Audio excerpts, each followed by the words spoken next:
It's a new Netflix show. It is 10 episodes, ranging from about 22 minutes to 30 minutes apiece. It's the story of basically some new people, some new kids joining a school in Boring, Oregon, which is an actual place in Oregon. It seems very familiar. It seems like something you've seen a million times. It's a sort of nerdy boy and his friends. I say nerdy, he's called Luke, he can't be too bad. But, they're all in the AV club, though. I mean, come on. Yeah. So they join the AV club with the idea that it will help them meet girls. That's what they want to do.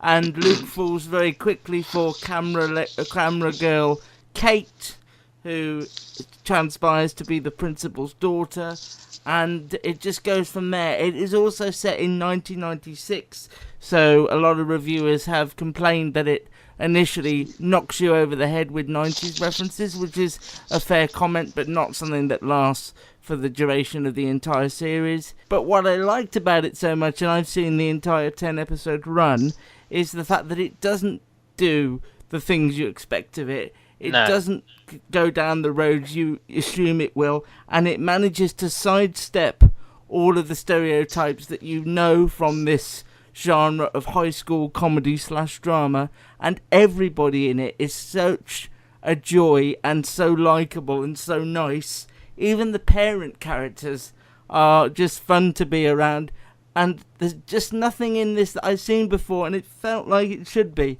but it's so sweet, so well-natured, and Gary's only going to watch one and that's it, and I need to know why. There isn't really a huge reason. There's no, like, I hated it. Oh, for God, I've waited 24 hours to know this. I know. I'm so frustrating, aren't I? I just felt like, unfortunately, there were bits of this that I felt like I'd seen, because there were elements of the Stranger Things, there were elements of 13 Reasons. I've just said that exact thing. I just said it seems very familiar, it seems like you've seen it before, but it goes in a completely different direction than you're expecting. If I tell you it's about them making a sci-fi film, does that intrigue? No, because I kind of know where that's going. I kind of would have predicted that they would, because they're in AV Club.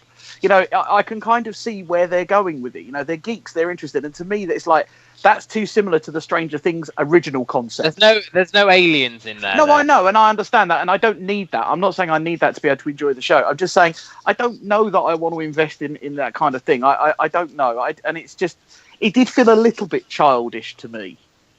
Well, they're and therefore, and because it's not, and I don't know how much I can relate to being that kind of age in 1996. I would say, for one thing, and it is going to be a bit of a spoiler for people who haven't seen it, and I know what you're referring to, is the fact that Kate is dealing with the fact that she's gay and questioning her sexuality and things like that. And I would say the only reason that the 90s setting works is that it's less acceptable. It was still acceptable in the 90s, but I think, like, there's that scene where they go to the Torreya, Wisconsin. She sees two girls together, and she sees, like, you know, how she feels there. But in the 90s, you were still getting, like, for example, people have made a thing recently about Friends coming onto Netflix, and that's a good point.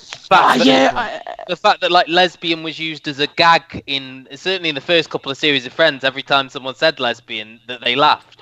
But that's because that was because it was a running gag that Ross's wife was so annoyed with him that she became a lesbian. It's a running gag. It's not a criticism. I don't think she was annoyed at him and became a lesbian. That's just but it was in the story. Wait, they explain it. It's a comedic thing. It's every time she says, "Oh, you know," there's that scene where Chandler goes, "Sometimes I wish I was a lesbian," and he gets a laugh, and it's like, what does that even mean? The only thing I can sort of put into the sort of the context of the 90s, I suppose, is that the stuff with Kate, but also, I mean, sort of the low-finess maybe of the film, the use of VHSs and things like that. I mean, there's some things in this that work for me more than others. I think Peyton Kennedy, who plays Kate, every scene she's in is just, I mean, there's a scene halfway through where she plays Rocket Man on the piano, and it just sort of God.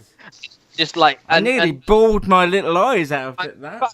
The fact that the actress is only 13 is just like astounding, and it's just like terrifying. The things I wasn't so much of a fan of was the fact that they sort of, these supporting characters, they don't sort of try and do anything with, and then suddenly they're like major to the plot, like his friends, Tyler I like the like- fact that they've got a thing where the friend with the afro very can't well, read, Tyler. but it's not a massive plot. But Yeah, I'm but sure that I think they should have spent more time with them, a little bit more anyway, because suddenly halfway through, they've got their own plots and things like that. I just wish it would have been a little bit longer, and there's certain things that, for me, that didn't work, like the scene where the principal gets high with Luke's mum in the parking lot, the stuff where he's watching videos of his dad. I didn't think that quite worked. It's got its heart in the right place. There are some really sort of poignant moments in this, a really good central performance. I don't have as many criticisms because it came out of left field. Doesn't happen very often with me that you've seen something you've never... I heard about it and saw the trailer, but I really thought these people were lovely people to spend some time with. And the only issue I have is the title, because it's one of the most upbeat, positive shows around, and it's called Everything Sucks, and they're not... It's not about... ironic title. Yeah, I suppose it is, but it gives the wrong impression of the show, I suppose. That But if it draws you in, then it's done its job. I think it is just I'd have referenced boring in the town. A lot of people have been equating it to Stranger Things, but I think it bears more similarities with Freaks and Geeks.